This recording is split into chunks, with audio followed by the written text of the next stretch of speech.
नमस्कार दोस्तों, मैं अनिल साकला आपका फिर से यूटर्न डिजिटल यूट्यूब चैनल पे स्वागत करता हूं। दोस्तों, इस वीडियो में हम पजल के यहां पर दो सवाल देखने वाले हैं, जिसमें हम दो अलग अलग तरह की पजल को लेकर आए हैं। तो दोस्तों, सबसे पहली पजल आपके सामने है और इसमें बोला गया है कि 9 व्यक्ति जो है एक इमारत की 9 विभिन्न मंजिलों पर रहते हैं। दोस्तों, यहाँ पर जो व्यक्तियों की संख्या है वो 9 है और इमारत की जो मंजिलें हैं दोस्तों वो भी यहाँ पर 9 दे रखी हैं। और सबसे नीचे की जो भूतल की यहाँ पर मंजिल है उसकी नंबर जो है 1 है और सबसे ऊपर जो शीर्ष पर मंजिल है वो 9 है। तो दोस्तों, मैंने यहाँ पर पहले से मंजिल का यहाँ पर एक टेबल फॉर्मेट में यहाँ पर लिख चुका हूं। तो दोस्तों, यहाँ पर मैंने एक इमारत की 9 मंजिलों का एक पहले से ही टेबल फॉर्मेट में यहाँ पर बना ली है टेबल। दोस्तों, अब आगे चलते हैं और आगे जैसा ये बोलेगा उसको यहाँ पर बनाऊंगा, नहीं तो मैं यहाँ पर हिंट के तौर पे साइड में लिख दूंगा। दोस्तों, तो यहाँ पर चलते हैं। पहला पॉइंट यहाँ पर लिखा हुआ है कि ई मंजिल संख्या 5 के ऊपर एक विषम संख्या वाली मंजिल पर रहता है। दोस्तों, यहाँ पर जो ई रहेगा वो विषम संख्या की मंजिल पर रहेगा, एक ऐसी संख्या जिसमें 2 का भाग पूरा नहीं जाता, लेकिन 5 के ऊपर इसका मतलब या तो 7 पे या 9 पे रहेगा। दोस्तों, इसका मतलब यहाँ पर 2 केस बनेंगे। दोस्तों, ई 5 के ऊपर 7 या 9 पे विषम संख्या, तो 2 केस बनेंगे। तो मैं यहाँ पर एक और लाइन खींच लेता हूं क्योंकि यहाँ पर 2 केस हैं। एक बार ई जो है मैं यहाँ पे 9th फ्लोर पर लिखूंगा और एक बार जो है ई जो है 7वें फ्लोर पे। तो ये वाली लाइन जो है आपकी कंप्लीट हो चुकी है कि ई जो है 5 के ऊपर विषम संख्या वाली मंजिल पर रहता है। तो दोस्तों, इस केस में यहां पर 2 सिचुएशन बनी हैं। आगे बढ़ते हैं। आगे इसने बोला कि ई और जी के मध्य 2 व्यक्ति रहते हैं। दोस्तों, ई और जी के बीच में जब 2 व्यक्ति रहते हैं तो ई यहां पर है सेकंड वाले केस में, तो 2 छोड़ के जी ऊपर आएगा नहीं, तो इस केस में जी यहां पर आएगा और फर्स्ट केस में दोस्तों 2 छोड़ के जी यहीं पे आएगा। आगे चलते हैं और आगे इसने बोला कि बी विषम संख्या मंजिल पे रहता है, लेकिन जी के ठीक ऊपर और जी के ठीक नीचे नहीं रहता। दोस्तों, इस पहले केस में बी विषम संख्या मंजिल पे लेकिन जी के ऊपर 7 पे नहीं रहेगा और जी के नीचे 5 पे नहीं रहेगा। इसका मतलब पहले केस में जो बी रहेगा वो 1 या 3 पे रहेगा। दोस्तों, पहले केस में बी जो रहेगा वो 1 या 3 पे रहेगा एंड सेकंड केस में जी के ऊपर नीचे नहीं रहेगा। तो इस केस में दोस्तों ये बी जो है या तो 9th फ्लोर पे या 1st फ्लोर पे। यहां पर मैं लिख लेता हूं दोस्तों हिंट में कि बी जो है ये विषम संख्या वाले फ्लोर पे रहेगा, लेकिन जी के तुरंत ऊपर नहीं रहेगा और जी के तुरंत नीचे भी नहीं रहेगा। तो ये हिंट के तौर पे साइड में लिख लिया है दोस्तों। जहां पे ये पॉइंट सेट होगा वहीं पे इसको लेके आएंगे। आगे पढ़ते हैं और आगे इसने बोला जी और एफ के मध्य जितनी संख्या में व्यक्ति रहते हैं उतनी ही संख्या में जी और के मध्य रहते हैं और एफ जी के नीचे रहता है। तो दोस्तों, जी और एफ के बीच में जितने व्यक्ति उतने जी और के बीच में, इसका मतलब दोनों में जी कॉमन है, तो ये जी जो है एकदम बीच में होगा। एफ जो है जी के नीचे रहेगा तो एफ को यहां लिखा और जी और एफ के बीच में जितने व्यक्ति वो जी और के बीच में भी हैं। इसका मतलब ये है जैसी जैसी सिचुएशन होगी और यहां पर जितने भी व्यक्ति होंगे उतने ही व्यक्ति इधर भी होंगे। तो ये वाला पॉइंट आपका साइड में चला गया है जो कि अभी सेट नहीं हुआ है। दोस्तों, आगे लिखा हुआ है कि एच जो है भूतल पर रहता है। इसका मतलब सबसे नीचे वाले फ्लोर पे एच रहेगा। तो यहां पर 1st फ्लोर पे मैंने एच लिख लिया है दोस्तों दोनों केस में। आगे इसने बोला कि सी और ई के मध्य केवल एक व्यक्ति रहता है, तो ई यहां पर है तो सी एक छोड़ के 7वें फ्लोर पे इधर आएगा और इस केस में दोस्तों सी सबसे ऊपर भी आ सकता है 9वें फ्लोर पे और सी यहां पर 5वें फ्लोर पे भी आ सकता है। तो यहां पर आपको ये साइड में लिखना पड़ेगा कि ई और सी के बीच में जो है एक व्यक्ति रहेगा, लेकिन ये डाउटफुल केस रहेगा दोस्तों सेकंड केस में। दोस्तों, अब यहां पर आगे बढ़ते हैं और आगे मैं आपको बता दूं कि बी वाला जो पॉइंट है वो सेट हो जाएगा क्योंकि एच जो है 1st फ्लोर पे आ चुका है, तो बी अब विषम फ्लोर पे लेकिन जी के ऊपर भी नहीं और जी के जस्ट नीचे भी नहीं। इसका मतलब यह है दोस्तों कि पहले केस में बी 5वें पे आएगा नहीं, यहां पर तीसरे फ्लोर पे ही आ पाएगा क्योंकि इसके अलावा कोई विषम फ्लोर है नहीं बी के लिए। तो पहले केस में जो दोस्तों जो बी आएगा वो तीसरे फ्लोर पे आएगा, लेकिन आप यदि सेकंड केस में देखोगे तो बी आएगा नहीं यहां पर थर्ड फ्लोर पे, क्योंकि जी के नीचे भी नहीं और 5वें पे भी बी नहीं आएगा क्योंकि जी के जस्ट ऊपर भी नहीं। इसका मतलब इस सेकंड केस में जो बी आएगा वो विषम फ्लोर, इसका मतलब सबसे ऊपर में ही आएगा। तो ये वाला पॉइंट भी क्लियर हो गया और ये वाला पॉइंट भी आपका खत्म हो गया। अब हम आगे चलते हैं दोस्तों। आगे लिखा हुआ था कि ई और सी के बीच में एक व्यक्ति आना है। अब पहले केस में ई और सी को सेट कर दिया, लेकिन अब सेकंड केस में आप ई के ऊपर एक छोड़ के सी सेट नहीं कर पाएंगे क्योंकि बी सेट हो गया, तो अब सी यहीं पे आएगा दोस्तों। तो ये वाला पॉइंट भी आपका क्लियर हो गया। अब हम आगे चलते हैं। आगे इसने बोला कि के और जी के बीच में जितने व्यक्ति होंगे उतने व्यक्ति जी और एफ के बीच में, और एफ जी के कहीं नीचे ही होगा। अब जी यहां पर है और इसके ऊपर कहीं के, तो अब इस केस में तो यही जगह बची और के और जी के बीच में एक व्यक्ति सी बैठा है, तो नीचे एक छोड़ के यहां पर एफ को बैठाना पड़ेगा। अब हम इस केस को देखेंगे दोस्तों। इस केस को जब मैंने देखा तो के और जी के बीच में जितने व्यक्ति होंगे उतने ही व्यक्ति जी और एफ के बीच में, तो यहां पे एफ आएगा नहीं दोस्तों थर्ड फ्लोर पे सेकंड वाले केस में, क्योंकि जी और एफ यहां पर लगातार आ गए। तो जी के जस्ट ऊपर आपको के लिखने पड़ेंगे ताकि के और जी में कुछ नहीं तो जी और एफ के में भी कुछ नहीं, लेकिन यहां पर के आ नहीं सकता के ऊपर, तो इसका मतलब यहां पे एफ आएगा नहीं। यहां पे एफ आएगा नहीं तो सबसे नीचे सेकंड फ्लोर पे ही आपको एफ लिखना पड़ेगा, और जी और एफ के बीच में एक यहां पर व्यक्ति बैठा है, तो इधर जी और के बीच में भी आपका एक व्यक्ति ही बैठेगा, क्योंकि यहां पर इसने बोला था कि के और जी के बीच में जितने व्यक्ति होंगे उतने ही जी और एफ के बीच में। तो दोस्तों ये वाला पॉइंट भी आपका फिनिश हो चुका है। अब हम आगे बढ़ते हैं दोस्तों। जब हम आगे बढ़ेंगे तो इसने बोला कि डी जो है सम संख्या वाली मंजिल पे नहीं रहता है, मतलब एक ऐसी संख्या जिसमें 2 का भाग पूरा जाता है, डी वहां पे नहीं रहेगा। तो पहले केस में डी यहाँ पे सेकंड फ्लोर पे नहीं रहेगा दोस्तों, इसका मतलब यहाँ पे 5वें फ्लोर पे रहेगा, और सेकंड केस में डी 8वें फ्लोर पे नहीं रहेगा दोस्तों, क्योंकि 8 एक सम संख्या है, तो यहाँ पर जी के नीचे यहाँ पर डी आएगा दोस्तों। अब लास्ट लाइन यहाँ पर बची हुई है और इसने बोला कि ए दूसरी मंजिल के ऊपर एक सम संख्या वाली मंजिल पे रहता है। दोस्तों ए जो है सेकंड फ्लोर के कहीं ऊपर रहता है। अब पहले केस में ए के आने के लिए यहाँ पर जगह ही नहीं बची है दोस्तों, इसका मतलब ये वाली सिचुएशन आपकी गलत हो गई है। अब यहाँ पर देखेंगे सेकंड फ्लोर के ऊपर यहाँ पे 8वां फ्लोर खाली है, लेकिन इसने बोला था सम संख्या वाली मंजिल हो, तो 8 एक सम संख्या होती है, इसका मतलब यहाँ पर ही ये आएगा। तो दोस्तों पजल बहुत ही आसान थी, जब आपने इसको बनाया तो ये वाला केस बना है, ये बहुत ही आसान पजल आपके सामने सेट होगी दोस्तों। तो अब हम इस पजल पर आधारित 5 सवाल देखने वाले हैं, जिसमें पहले 2 सवाल आपके सामने ये रहे दोस्तों। यहां पर जो पहला सवाल है इसमें लिखा गया है कि ए के संदर्भ में निम्नलिखित में से कौन सा पॉइंट आपका सत्य है, मतलब बिल्कुल सही दिया हुआ है। तो अपन हर एक पॉइंट यहां पर पढ़ते हैं, जो सही होगा वही आपका आंसर होगा दोस्तों। तो पहला ऑप्शन जो है इसमें लिखा कि ए और एच के मध्य केवल 3 व्यक्ति रहते हैं। तो दोस्तों ए यहां पर 8वें फ्लोर पे है और एच सबसे नीचे, और ए और एच के बीच में 3 से अधिक व्यक्ति रहते हैं, इसका मतलब ए जो है आपका गलत हो गया। आगे लिखा हुआ है कि ए के ऊपर केवल 3 व्यक्ति रहते हैं। तो दोस्तों ए आपके यहां पर 8वें फ्लोर पे रहता है और यहां पर ए के तुरंत ऊपर सिर्फ एक ही व्यक्ति, यहां पर बोला गया 3 व्यक्ति रहते हैं, तो ये गलत हो चुका है दोस्तों। अब सी विकल्प यहां पर लिखा हुआ है कि ए और जी के मध्य केवल एक व्यक्ति रहता है। तो दोस्तों ए यहां पर है, जी यहां पर है, इनके बीच में 3 व्यक्ति रहते हैं, इसने बोला केवल एक व्यक्ति रहता, तो ये वाला पॉइंट भी आपका गलत हो गया।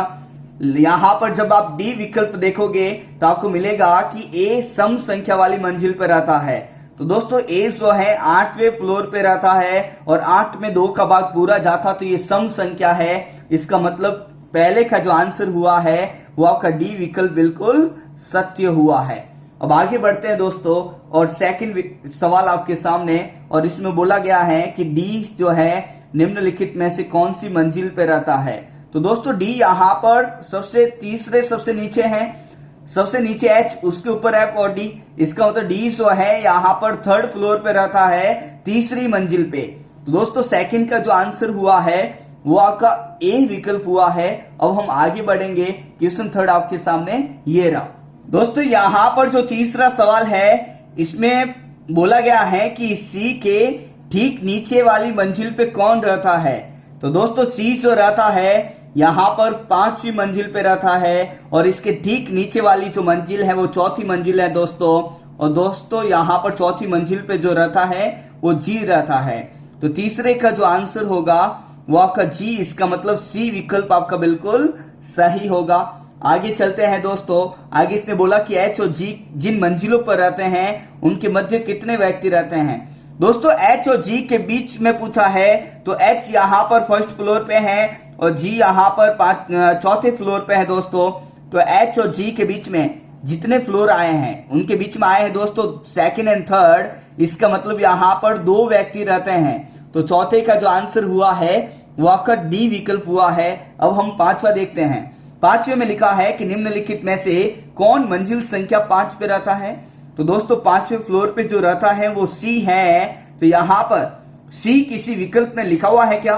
पहले में एफ, दूसरे में एच, तीसरे में जी और चौथे में बी। इसका मतलब 5वें फ्लोर पे जो सी रहता है वो किसी विकल्प में नहीं है, इसलिए 5वें का जो आंसर होगा दोस्तों वो आपका ई विकल्प हुआ है। आई होप कि ये पहली पजल आपको अच्छी तरह से समझ में आई होगी। अब दोस्तों सेकंड पजल पे आगे बढ़ने वाले हैं जो आपके सामने ये रही।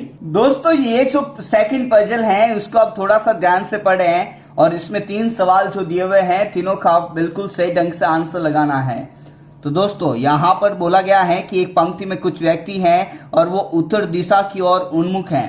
तो दोस्तों जितने भी व्यक्ति हैं उन सभी का चेहरा उत्तर दिशा में है और आगे यहाँ पर लिखा कि एम और सी के मध्य 2 व्यक्ति बैठे हैं। तो दोस्तों यहाँ पर पहले कोई फिक्स पॉइंट नहीं आया है।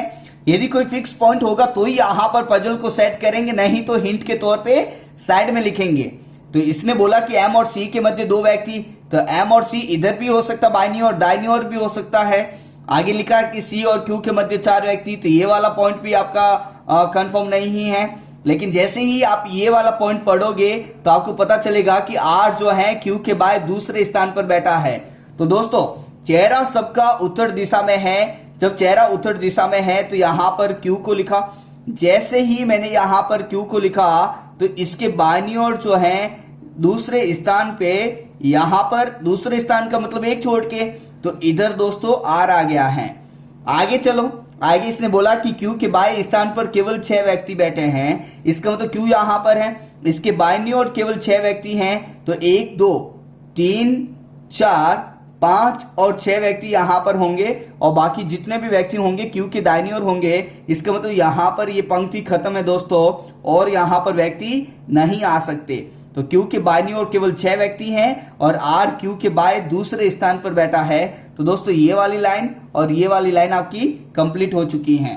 दोस्तों आगे लिखा हुआ है कि एम और सी के मध्य 2 व्यक्ति रहते हैं और सी और क्यू के मध्य 4 व्यक्ति।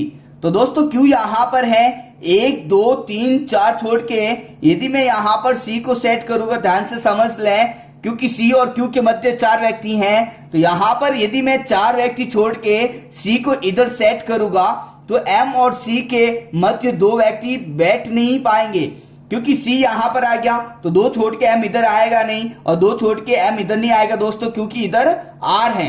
इसका मतलब ये है कि सी और क्यू के बीच में 4 व्यक्ति इधर तो होंगे नहीं, तो यहां से कैंसिल हो गया सी। 1 2 3 4, तो इधर ही सी आया है दोस्तों। अब ये वाला पॉइंट आपका क्लियर हो गया। ये क्लियर इसलिए हुआ क्योंकि सी इधर आएगा नहीं, क्योंकि सी आने से फिर एम नहीं बैठ पाता, तो इधर एम आएगा।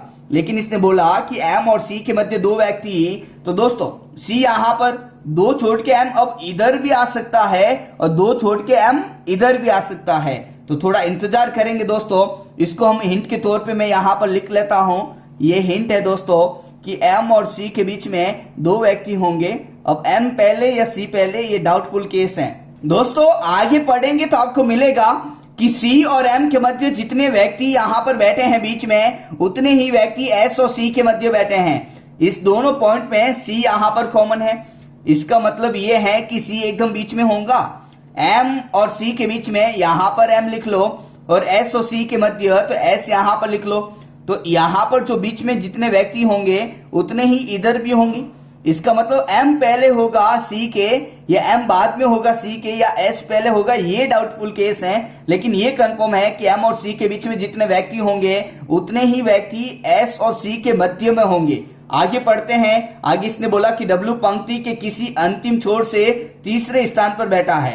डब्ल्यू यहां पर इधर से भी तीसरा हो सकता है और पीछे से भी तीसरा। तो ये वाला पॉइंट आपका अभी सेट नहीं हुआ है, तो इसको अपन अभी रोक देंगे दोस्तों। तो दोस्तों यहां पर डब्ल्यू अभी फिक्स नहीं हुआ, लेकिन इसने बोला कि सी का निकटतम पड़ोसी नहीं है। तो दोस्तों अभी यहां पर यह भी कंफर्म नहीं हुआ कि सी के इधर अभी कितने व्यक्ति बैठेंगे। तो इस पूरे पॉइंट को हम यहां पर स्टार बना के रख लेते हैं कि ये बाद में सेट करेंगे। लेकिन लास्ट वाला पॉइंट बहुत ही इंपॉर्टेंट है। इसने बोला कि एम के दाएं स्थान पर कोई नहीं बैठा है। दोस्तों एम के दाएं कोई भी नहीं बैठा है, इसका मतलब एम उधर बैठा।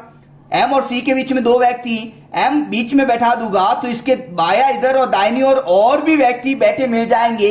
लेकिन एम के दाएं स्थान पर कोई नहीं है, इसका मतलब एम इधर आएगा। एम और सी के बीच में दो व्यक्ति, तो यहां पर दो छोड़ के एम को बैठा दिया है। एम के दाहिनी ओर उधर कोई नहीं है, तो इसका मतलब ये जो पजल है उसका ये एंड फिक्स है। इस दाहिनी किनारे पे जो है एम बैठा है। अब एम और सी के बीच में दो व्यक्ति हैं और आपको मालूम है कि एम और सी के बीच में जितने व्यक्ति होंगे वो सी और एस के बीच में, तो सी यहां पर दो छोड़ के आपको यहां पर एस लिखना पड़ेगा। तो ये वाला पॉइंट भी क्लियर हो गया और ये वाला पॉइंट भी। अब इसने बोला था कि डब्ल्यू किसी पंक्ति के अंतिम छोर से तीसरे स्थान पर है। तो दोस्तों इस किनारे से यदि मैं डब्ल्यू को बैठाऊंगा तीसरे स्थान पे, पहला नहीं दूसरा नहीं तीसरा, तो सी के पास में आ जाएगा। और ये डब्ल्यू जो है सी का निकटतम पड़ोसी नहीं है। इसका मतलब डब्ल्यू इधर से ही तीसरे स्थान पे, पहला नहीं दूसरा नहीं तीसरा दोस्तों। तो ये वाली पजल आपके सामने बन चुकी है और बाकी जगह पर किसी व्यक्ति का नाम नहीं दिया है तो हमने भी नहीं लिखा है। जिन जिन व्यक्तियों के बारे में इंफॉर्मेशन थी हमने इस पंक्ति में बैठा दिया है। दोस्तों ये पजल सेट हो चुकी है। अब इस पजल पे आधारित 3 सवाल, जिसमें आपके सामने सवाल नंबर 6 और 7 ये रहे। दोस्तों क्वेश्चन 6 आपके सामने और यहां पर बोला कि यदि ई क्यू और एस के मध्य बैठा हो। दोस्तों क्यू यहां पर है, एस यहां पर है और इसने यहां पर ई को इसके बीच में बैठाने की यहां पर बात कही गई है। तो मैंने यहां पर ई को बैठा दिया है। इसने बोला कि यदि ई क्यू और एस के बीच में बैठा हो तो ई के संदर्भ में आपको एम का स्थान बताना है। तो दोस्तों ई यहां पर है, एम इसके इधर है दोस्तों, और ई का चेहरा ऊपर, इसका मतलब ये लेफ्ट एंड ये राइट, ये बाया और ये दाया है दोस्तों। तो ई के संदर्भ में एम की जो स्थिति है, ई के दाहिनी ओर एस बैठा पहला, तो फिर दो छोड़ के तीसरा सी, चौथा ऐसे, तो आपको गिनना पड़ेगा 1 2 3 4 5 6 7। तो ई के दाहिनी ओर 7वें स्थान पर है। यदि ई क्यू और एस के बीच में होगा तो एम जो है ई के संदर्भ में दाहिनी ओर 7वें स्थान पे। तो इसका छठे का जो आंसर हुआ है वो आपका बी विकल्प हुआ है दोस्तों। अब हम आगे पढ़ते हैं और आगे यहां पर क्वेश्चन 7 लिखा हुआ है कि एक पंक्ति में कितने व्यक्ति बैठ सकते हैं। तो दोस्तों यहां पर कितने व्यक्ति बैठ सकते हैं, तो आपको मालूम है कि 1 2 3 4 5 6 व्यक्ति तो बैठे हुए हैं। 7 8 9 10 11 12 13 14 15। इसका मतलब इस पंक्ति में 6 व्यक्ति बैठे हुए हैं लेकिन टोटल 15 बैठ सकते हैं। तो 7वें का जो आंसर है वो आपका सी विकल्प हुआ है। तो ये आप लगाएंगे। अब एक और सवाल आपके सामने, इस पजल का लास्ट सवाल, क्वेश्चन संख्या 8वां आपके सामने ये रहा। दोस्तों 8वां सवाल आपके सामने और इसने पूछा है कि आर के संदर्भ में डब्ल्यू किस स्थान पर है। तो दोस्तों आर यहां पर है, चेहरा उसका उत्तर दिशा में है, तो ये इसका बाया हो गया लेफ्ट और ये इसका दाया हो गया दोस्तों राइट। तो आर के संदर्भ में डब्ल्यू जो है एक स्थान छोड़ के, इसका मतलब दूसरे स्थान पर है, तो बाय सेकंड पोजीशन है, लेफ्ट में सेकंड पोजीशन। तो यहां पर आर के संदर्भ में जो डब्ल्यू हुआ है वो बाईं और दूसरे स्थान पर, इसका मतलब 8वें का भी जो आंसर हुआ है वो बी विकल्प हुआ है। तो आई होप कि ये 2 पजल और इसमें टोटल 8 सवाल आपको समझ में आए होंगे। आप अपने सभी दोस्तों के साथ में जरूर शेयर करें दोस्तों, और वीडियो को यहाँ पर लाइक करना नहीं भूलें, और ज्यादा से ज्यादा अपने दोस्तों को जो पढ़ते हैं उनको चैनल को सब्सक्राइब कराएं ताकि हम यहाँ पर और अच्छे वीडियो ला सके। दोस्तों आप सभी का सपोर्ट ही जो है हमारे यहाँ पर बेहतरीन काम करने के लिए प्रोत्साहित करता है। तो दोस्तों वीडियो को लाइक जरूर कर लें। Thank you so much.